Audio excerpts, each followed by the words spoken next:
আসসালামু আলাইকুম, সবাই কেমন আছেন?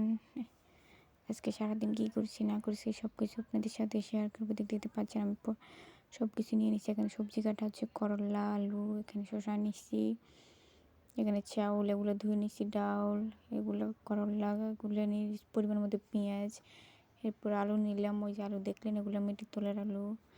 এখানে মুরগির মাংসগুলো ধুয়ে রাখছি, এখন রান্না বসাই দিচ্ছি।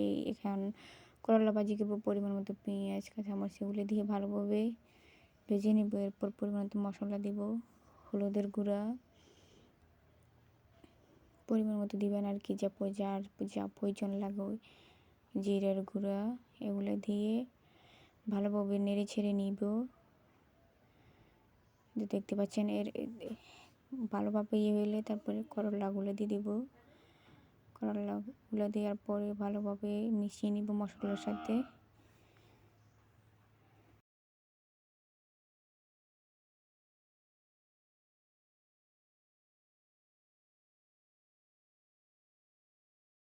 এরপর আমি এখানে তেল দিয়ে নিছি, মুরগির মাংসগুলোকে একটু ভালোভাবে ভেজে নিব, শুধু মাংসগুলোকে তেলের উপর ভেজে নিব আর কি।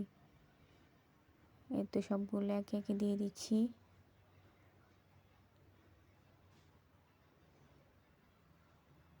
এই তো দেখতে পাচ্ছেন এখানে ভেজে নেওয়ার পর পরিমাণ মতো মশলা দিয়ে আমি আর একটু ভেজে নিব।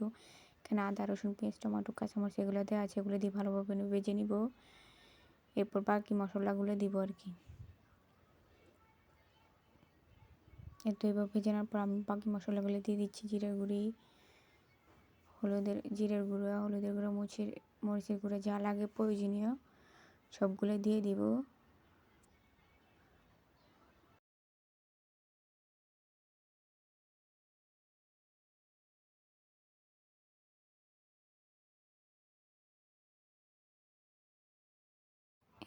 তো এখানে আমি পরিমাণ মতো সবগুলো মশলা দিয়ে ভালোভাবে নেড়ে চেড়ে নেব। এগুলো তেলের মধ্যে ভালোভাবে ভেজে নিব।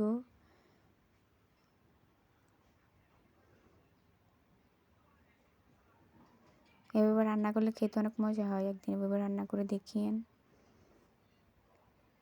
তো আমি এখন পরিমাণ মতো এখানে কষানোর জন্য পানি দিয়ে দিচ্ছি, যার যতটুকু প্রয়োজন অতটুকু দিবেন আর কি।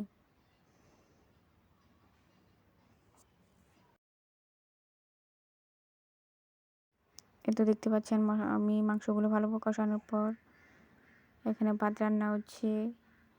তো দেখতে পাচ্ছেন মাংস রান্না হচ্ছে চুলার মধ্যে। মাংস কষানোর পর এখানে আমি আলুগুলো দিয়ে দিলাম, মাটির তলের আলুগুলো। এখানে আমাদের এখানে কার কোন বাসায় কী বলে, কী অঞ্চলে কী বলে আমি তো জানি না, কমেন্ট করে জানাবেন। সবগুলো আলু একে একে দিয়ে দিচ্ছি। তো দেখতে পাচ্ছেন রান্না প্রায় হয়ে আসছে। তো রান্না হয়ে গেছে, আমার ফাইনাল লুক দেখেন। এখানে আমি আরেকটা রান্না করার জন্য পেঁয়াজ, কাঁচামরিচ, টমেটো যা যা লাগে, রসুন কুচি এগুলো দিয়ে দিচ্ছি। এগুলোকে ভালোভাবে ভেজে নেব। এখানে রসুন বাটা, আমি এখানে পরিমাণ মতো লবণ দিয়ে দিচ্ছি। লবণ দিলে পেঁয়াজগুলো একটু তাড়াতাড়ি সিদ্ধ হয়ে যায়।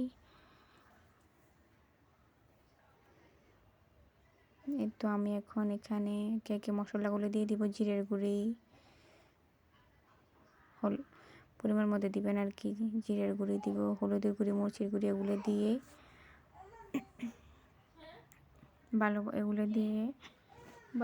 ভালোভাবে নেড়ে তেলে ভেজে কষিয়ে নিব আর কি। তো এখানে আমি এখন পানি দিয়ে দিচ্ছি পরিমাণ মতো, যার যতটুকু কতটুকু দিবেন। এখানে আমি একে মাছগুলো দিয়ে দিচ্ছি, মাছ দিয়ে আজকে বুটের ডাল রান্না করব। আমি এখানে একে সব মাছগুলো দিয়ে দিচ্ছি।